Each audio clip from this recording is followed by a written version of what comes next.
Hi, Amy. Abby. Today we watched 90 Day Fiancé UK episode 13 of season 4, also known as The Tell All. Wow, Uh-oh. that's what I have to say. I didn't write many notes at all. It felt like it was like an hour and a half of people irritating each other and walking off the stage, but also slight flecks of entertainment with my sweet Judy Love.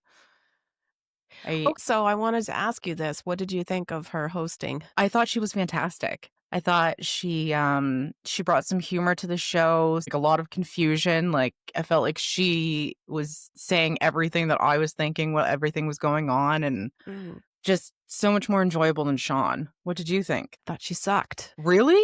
Yes, completely. I really Wow. missed. Okay, last year we had Katherine Ryan, who's also a comedian. I thought she was fantastic. She's hilarious. She is so deadpan. I love her sense of humor. This one, she didn't ask anything I wanted to know. It was just, hey, how are things going? How's your relationship? Okay, next couple. Where's the question for Zena? Why didn't you ever stand up for yourself and really ask Ibrahim what the hell was going on? Why didn't Mhm. you push and figure out stuff with him? There were no difficult questions. There were no questions at all except for, how are things going in your relationship? What's next for you? Okay, bye-bye. Okay, that's fair.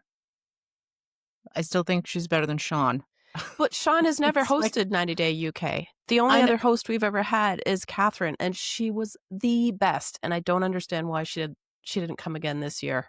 Yeah, I got nothing on that one. I'm not even confident that I saw the episode with Katherine Ryan. Well, if you haven't, go back and watch it because it's so funny. Before we get any deeper, let's quickly do the 1 and 2. 1, rate, review, and follow us wherever you listen to the podcast. And 2, watch the podcast on YouTube at 90 Day Fiancé, honestly. Let's dive in. I don't have any particular order, so do you want to just figure out what couple you want to talk about first and we'll go from there? Well, before we start talking about the actual couples, I really wanted to give a shout out to Sam because I think she was slightly redeeming this Really? this episode. Yeah. I found her to be quite fun and funny. She made a couple really fun comments. I didn't write them all down, but her talking about Ali breaking his toes and her saying drunk Turkish men and wet floors don't work. And then when I forget who said what, but someone said something and Sam almost spit her drink out, and that made me almost spit my drink out. Anyway, I found her to be fairly enjoyable up until their big blow up. We might as well start with Era and Andy, because I think that was the first one that they focused on. Mm-hmm. Oh my Yep. God. Oh my I God, love what? them so much. Me too. Me And too. I love them so much more now. I love the way that the two of them are together, the way that they just their little banter together, the way that they support each other. It's just a beautiful couple to see. Like I feel really blessed that they were casted and we got to experience their relationship. They are as delightful as ever in this episode. I found that their bond has really strengthened in whatever Mhm. amount of time it has been since we last saw them. Her describing how much she had to give up in order to come to England when she was refuting whatever horrible troll it was that said that she and her family are using Andy as an ATM. She gets really emotional and choked up about this. It's not so incredibly obvious that this couple is in love. And there's no question that they got married for love. And what she had to give up is incredibly substantial and can't be taken out of the equation when you consider the sacrifices that each of them had to make. And what does that have to do with whether or not he's giving her family any money or helping them out at all? I mean, she has her own job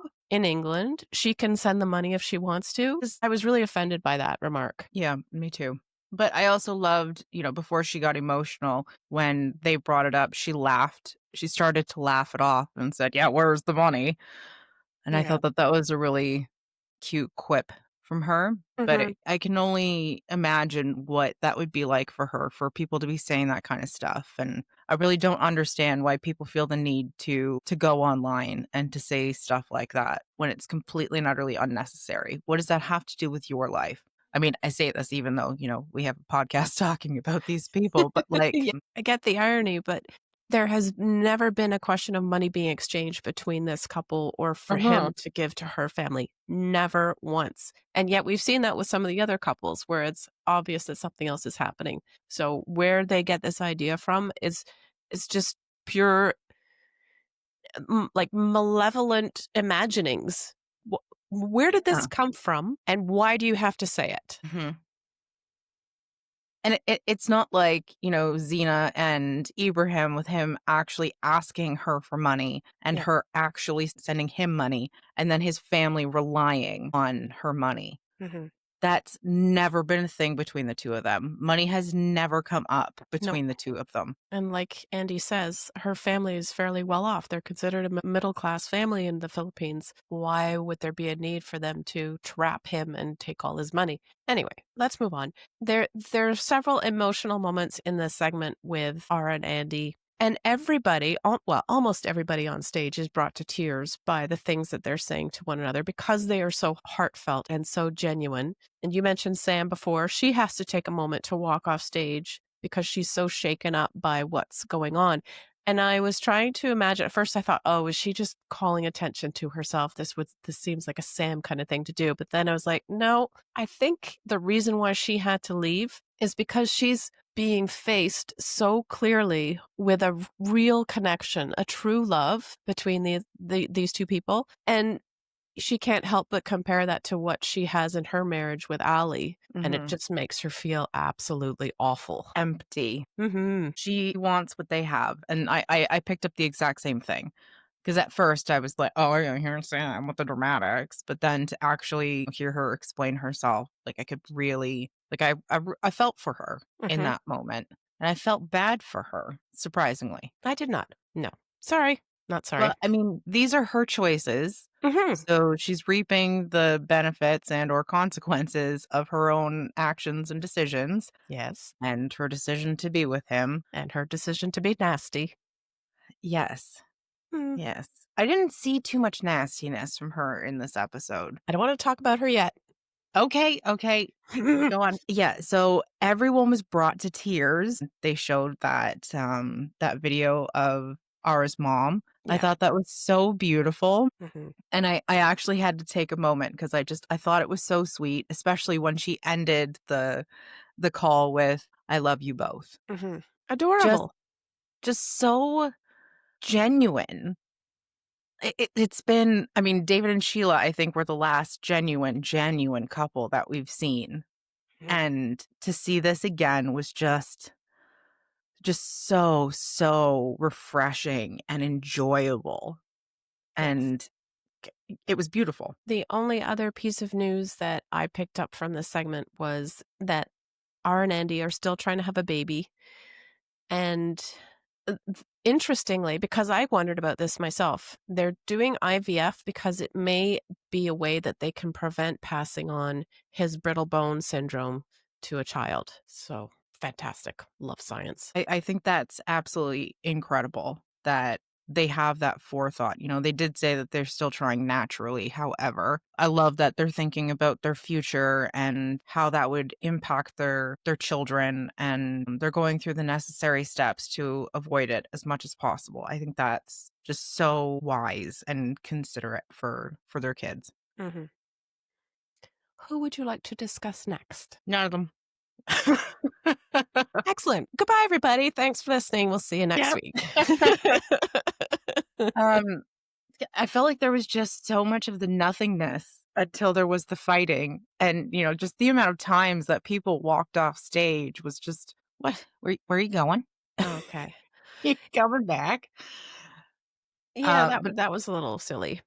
I think Finn and Sandra? thank you. I think they were next. All right. So we've got both of them together, which is a little surprising. I thought Sandra for sure would still be in Brazil, but it's nice that she's there in person. Finn looked great. He's lost a lot of weight. That was one of the first things that I made note of was he lost a lot of weight. He looks so different, so good. Hmm. So good. I mean, he looked fantastic, I think.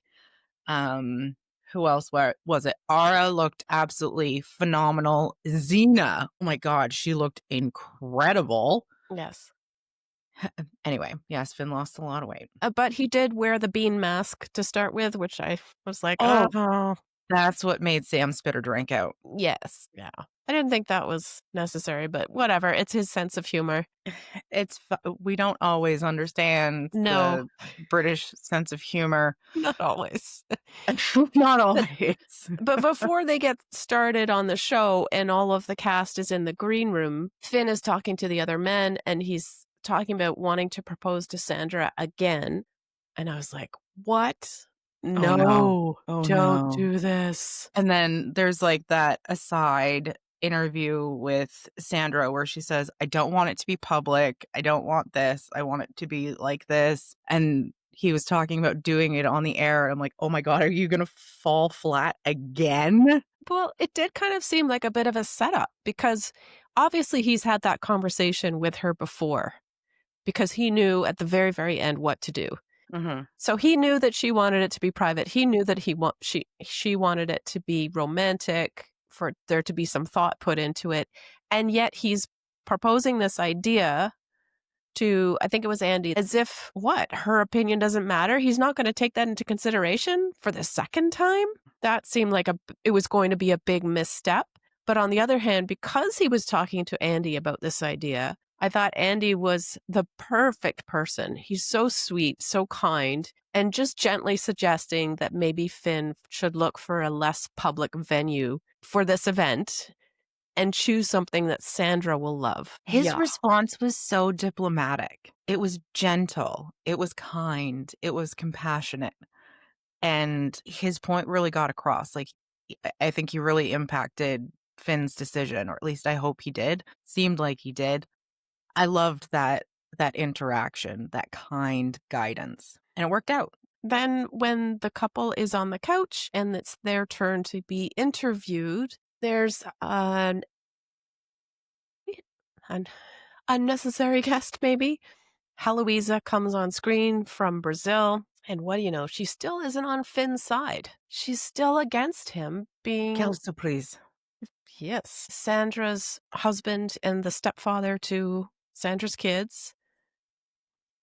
Even though Finn says, "Look, I've grown, I've matured, things have changed." And we've witnessed that during the course of this season. We've seen the transformation in him. Yes, he's Mhm. had his moments where he wobbled, even after he got to the point where he could accept that he had to become a stepfather if he was going to be with Sandra. So I just don't understand why Heloisa is so hell bent on driving a wedge almost between the couple. Maybe she should consider supporting her sister and allowing Sandra to make her own choices. And then if there's a problem, if there's a failure at some point, then Heloisa can step in and help her sister and support her even more. But I just don't get this staunch adversarial kind of position towards Finn when it's clear how much Sandra loves him. Yeah, I can appreciate that. I don't know what her actual like, what she's trying to get out of it. I think that her bond with Sandra is strong enough that this isn't going to put a wedge between the 2 of them. However, it may alternate how Sandra approaches her communication with her sister when it comes to her relationship. Does that make sense? Yes, absolutely. Okay. I found it really Off gut-wrenching when off-putting. Sandra said, "I love Finn and I also love my family." She Oh, yes. is definitely conflicted over this. And there's no reason for her to be that way if her family would just, and in particular, Heloisa would just say, "You know what? It's your choice and I support you no matter what."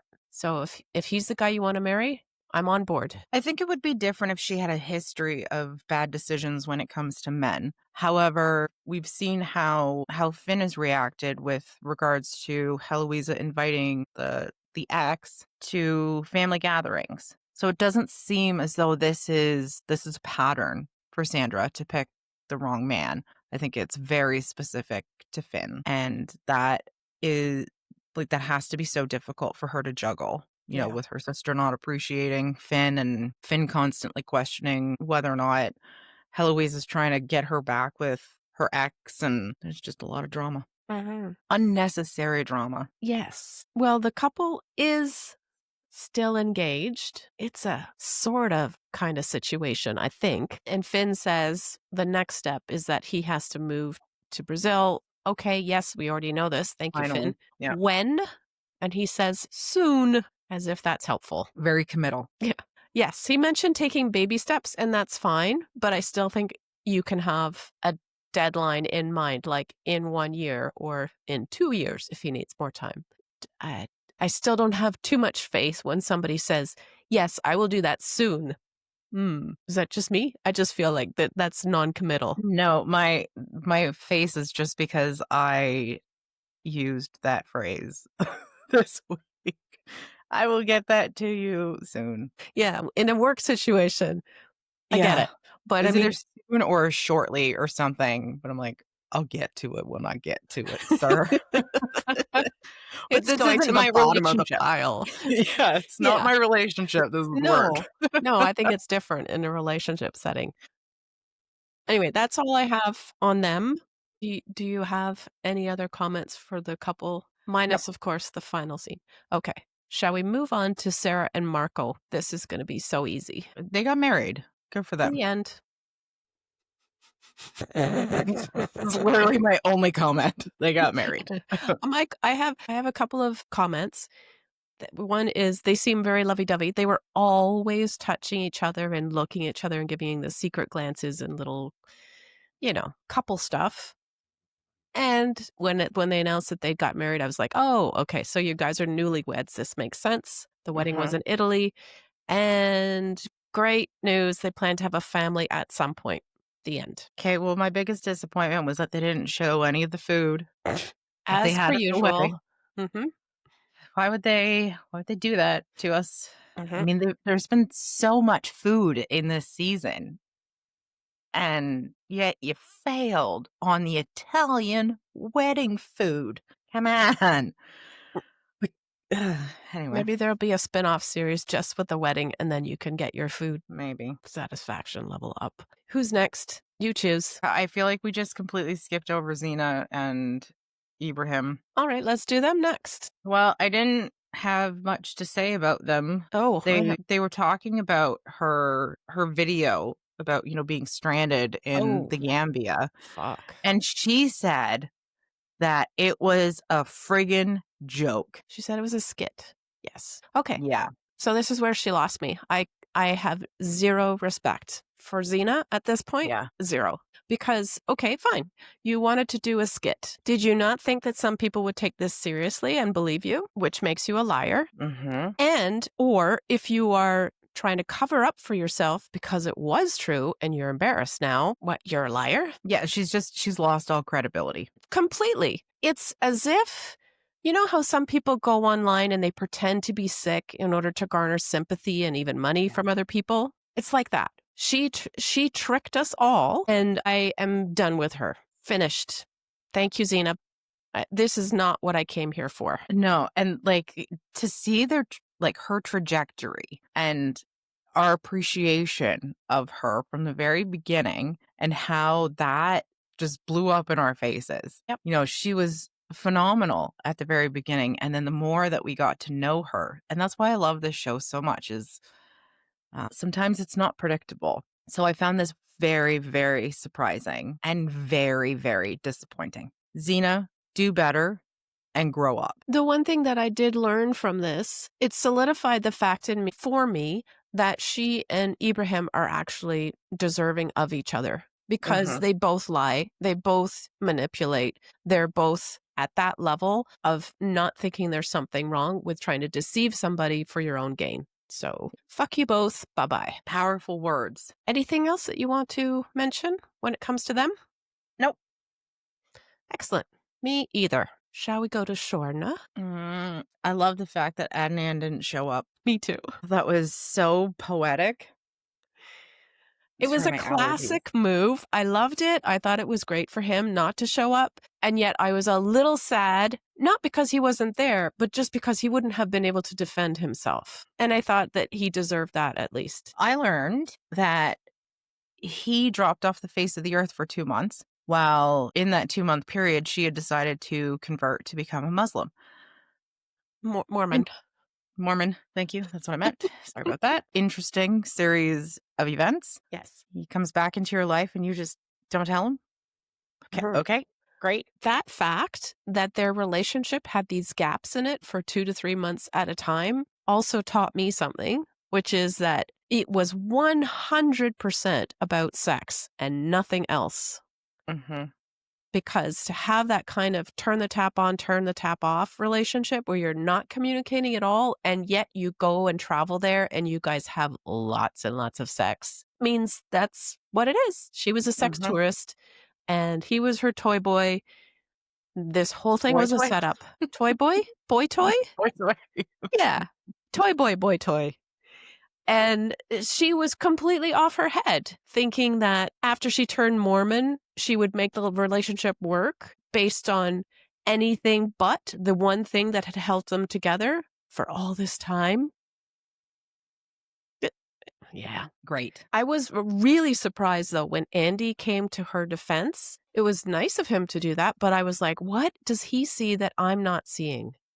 'Cause I didn't feel whatever it was that he was feeling that made him want to stand up for her and defend her. Did you have any insight? Absolutely not. Okay. I have no idea. I think maybe it's his natural instinct to just want to defend vulnerable people. And I don't know. I wouldn't even say that Shauna's vulnerable. Like, she made all these choices on her own. She openly deceived her boyfriend for like almost a year before she told him about the whole Mormonism thing.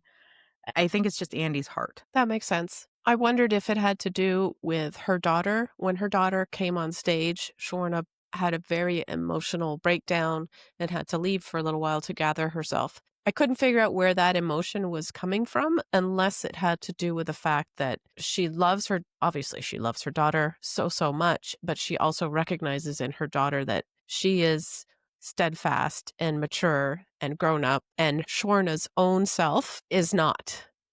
Yes.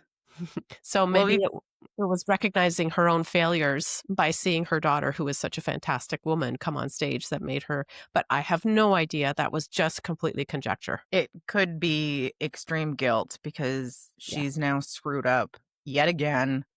How many relationships, failed relationships, has she put her kid through? Who knows? yeah. I don't know. It was just over the top. But I love that she started off at the very, very top of the show by saying that she has God on her side. I was like, "Well, Ah, good. great. You've already won, Shorna. Oh, what's the point of even being there? Maybe God Mhm. can lend you a hand with those eye bags." And what's the issue with that? Because, like, over the last couple episodes, she's just looked worse and worse. Like, she's just super, super tired, but even the makeup couldn't cover it up. Well, she's probably in full-blown perimenopause, maybe she's not sleeping. Don't know. Preach to the choir, I know, ma'am. I know, I know. I feel your pain. Ah, Been there, done that. snorted. Got the sticker. Snorted.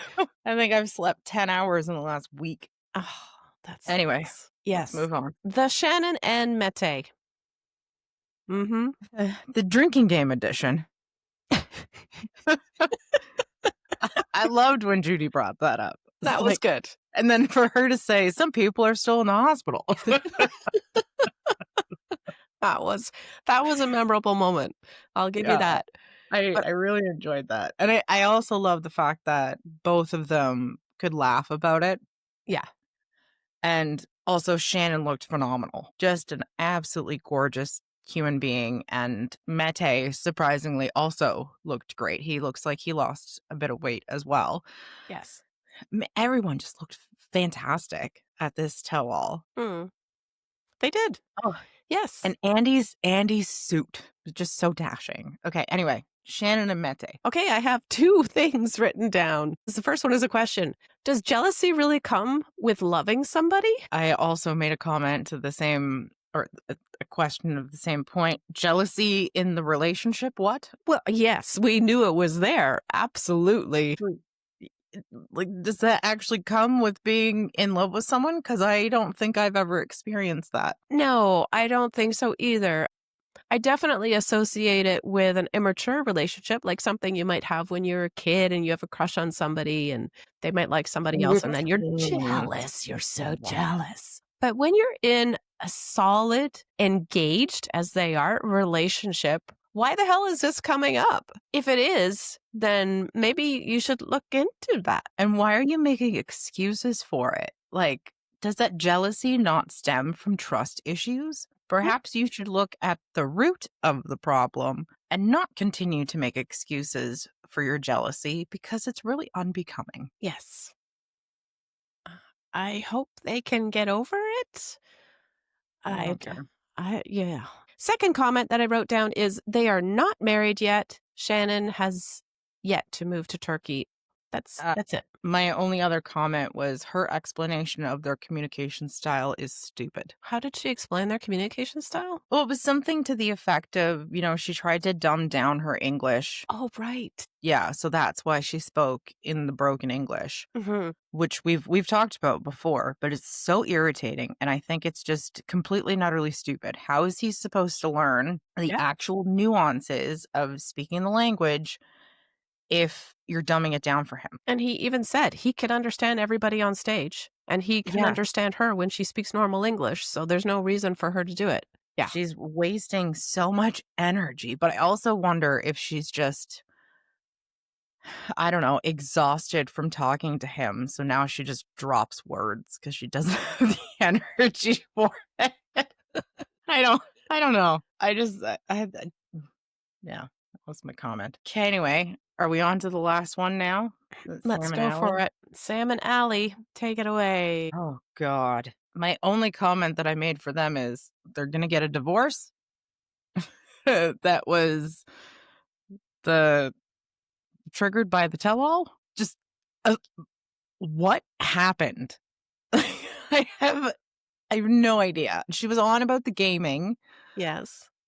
and then all of a sudden he was just like, "Oh yeah, well I will divorce you." Blah blah blah, blah. And I don't understand what actually happened. Well, we had a tit for tat there. So first he says, "I'll divorce you if you come back to Turkey," because she has been wasting so much money in traveling back and forth, and we saw in the very Yes. last episode that we saw them in that they agreed they were going to save everything up now because it's only £2,000 for the visa. Let's save up for the visa, and yet she's continued to just do her own thing and travel there so he can't come because they have no money. So, he issues an ultimatum. Come to Turkey again, we will divorce. And we all know how ultimatums work, Yes. The way that how successful ultimatums they work are. is that you deliver an ultimatum to your partner, and then they get so enraged that they deliver their own ultimatum in response, which is exactly what happened. And this is toxicity speaking to toxicity. Yes. Affirmative. Confirmed. Absolutely. Yes. Yes. Wow. This was so sick. So awful. Yes. So And messy. painful to Mm. watch. Mhm. And I'm sure it's gonna be super painful when Sam watches it back because 'cause I'm pretty sure Allie is not gonna give a shit. But I'm really surprised she didn't have more to say about his like, watching the clips of him talking about his evil plan. Mhm. I was very intrigued by her focus on the gaming as the root of all evil rather than looking at how they interact with one another and how maybe there's a problem there. Mhm, Because personally, I don't have an issue with the gaming. I think everybody's allowed to have their own thing that they do as a pastime. And we haven't seen enough to know if Ali has an addiction. They were throwing around this word addiction. I think Xena was the one who was talking about it. I'm like, Xena, you don't know. He could be playing for a couple of hours a day to wind down at the end of the day after he's worked. He could be mhm. playing every single moment that he has spare, which, yes, would be an addiction. We don't know. And I find it very controlling of Sam to go about this problem that they're having with their own communication with each other by saying, "You don't give me enough attention, you're always gaming, and that's the cause of all of our issues, and therefore, if you don't stop gaming, I will divorce you." I Right. think there's a level of balance because we don't know how much he's gaming, though I have firsthand experience what it's like to be with someone who's addicted to gaming Addicted. and addicted, Yes. and it destroyed the relationship. Mhm. Again, we don't know how how deep this goes. We know that he left her to read the English version of the Quran at a cafe so that he could go and play, but we don't really know anything outside of that. So, how much is he actually playing, and is she just harping on his hobby, or is it an actual addiction that's impacting their relationship? Right. And because we're not given enough information, I feel like I'm not able to make my judgment on whether or not his habit is a problem, but for the moment I'm basing my judgments on what I'm seeing on the screen. Yes. And what I'm seeing is her being very, very reactive, Yep. defensive towards him, and him trying to be practical in certain things like the visa and not having her travel as much so that they can save up to be together. I also feel how difficult it is for him to express himself when it comes to those thoughts. And so what he's getting across is maybe not the right message. Mhm. So I feel like there's a lot that's lost in the translation as he's thinking in Turkish and trying to explain it in English. I think that's a fair and compassionate perspective. But I also feel like this couple from the beginning has pushed each other's buttons so hard that they d no. They're just so volatile together, so aggressive, Yeah, and even during their argument, Andy had to walk off stage because the aggression made him feel very uncomfortable. yeah. First of all, good for you, Andy. You remove yourself from that environment, from that energy. You do not need to absorb that. And also, Sam and Allie, just break up. Nobody cares. Yeah, I agree. I think he should find somebody who is truly interested in having him come to the UK because he truly, truly wants that. That's been clear from the beginning that he is interested in a life in England rather than living in Turkey. So Yeah. find somebody who's on the same wavelength as you. One of the things that I absolutely loved during Sam and Ellie's segment Sam is and Sam and Sam. Allie. I was like, "Who's Sam and Ellie? Is that it? Someone new?" Finn saying, "You seem like a really happy couple," when Judy asked what his opinion of the status of things was. I was like, Mhm. "Yes, love the sarcasm, Finn. Keep it up. That's really good." That British humor coming through again. I found Sam's anti-gaming stance is really all about making Ali look bad, making people believe that he doesn't care enough about her. So she's making him into the bad guy when in fact she's very much responsible for things going badly. I don't know, Ah.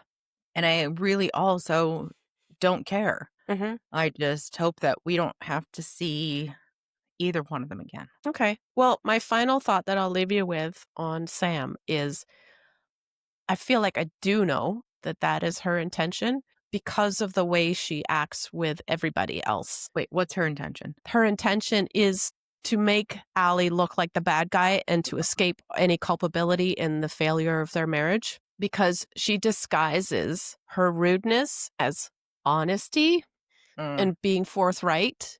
Oh, it's just, my habit from where I'm from. I'm just being honest and open with people. Shut your trap. Well, If there's you a difference between being honest and blunt versus just being rude. if you can't find anything better to say about all the other couples than they're boring, then shut your trap. Yes. This is not helpful. This is doesn't reflect well on you, and we don't need to hear it. They're She only thinks that they're boring because they don't have that toxic, aggressive Yeah. relationship style that she has with Allie. Like, look at Ara and Andy. Just so loving, so supportive, no arguments, no threatening of divorcing, and it's like Sam and Allie's relationship is just so toxic. Yeah. So I think in order to make herself feel better, she has to shit on everyone else. All right then. So I think the only thing left is the final scene. Oh, yes, that one. It's I like, don't I have felt you like gone to sleep? my brain just, left my body for a second there, but Okay. yeah, the final scene, that was so weird for them just to stand up or for him to, pull her during filming and take it outside. Like, I wonder if that was pre-planned because obviously all the cameras followed him outside so that he could propose again. But I'm glad that he followed Andy's advice and did it in a more secluded area. But I was also glad that she said yes. And she also reconfirmed, are you moving to Brazil? He said yes. So now they've both said yes. Commitment made. This was an infinitely better proposal than the first one. The first one was just so cringy. The sunset in the background and him saying to her, I know you always said that you wanted something romantic like a sunset in the background. Good for you, Finn. Listening is Mhm. always appreciated by your woman. Speaking in Yeah, it Portuguese a little bit to her. was beautiful. Well done. Getting down on one knee. Well done. Then also he was able to give her what she asked for the first time, hugs as well as kisses. There were smiles. The feeling was completely different in this proposal than it was in the recording studio of the radio station. So I was extremely happy about this. I wonder if he had a conversation with production and he's like, "Can someone keep an eye out on the sunset and let me know when it looks nice? And then we will run out." And I think that's why they had the cameras ready to follow him outside Right. to do that. So I think it was really, like a community effort to actually make that happen, and it was successful, and I'm very happy for him. Nice. Any last thoughts about this fourth season of 90 Day Fiancé UK? I wanna slap my desk right now. Enjoyable. Yes. Just, we've gone through so much with all of the other 90 Day franchises, and this one was just such a breath of fresh air. Some enjoyable couples, and enjoyable enough that it made the toxic ones almost non-existent. What are your thoughts? I loved this season. The couples were fantastic, minus one. Minus the repeat couple is not necessary. Thank you very Just much. one? Just one. Just one. And please, please, please bring, now I've forgotten her name, Katherine Ryan. That's it. Please bring Katherine Ryan back for the tell all. She's the best. Well, That's now it. I'm gonna have to go and watch that. Yep. So Yep. now I have something to do this afternoon that doesn't involve studying. Before we go, if you're enjoying the 90 Day Fiancé Honestly podcast, please subscribe to or give our show a follow. If you have an additional moment, please rate us and help other 90 Day fans to find our show. Thanks for listening. Thanks, everyone.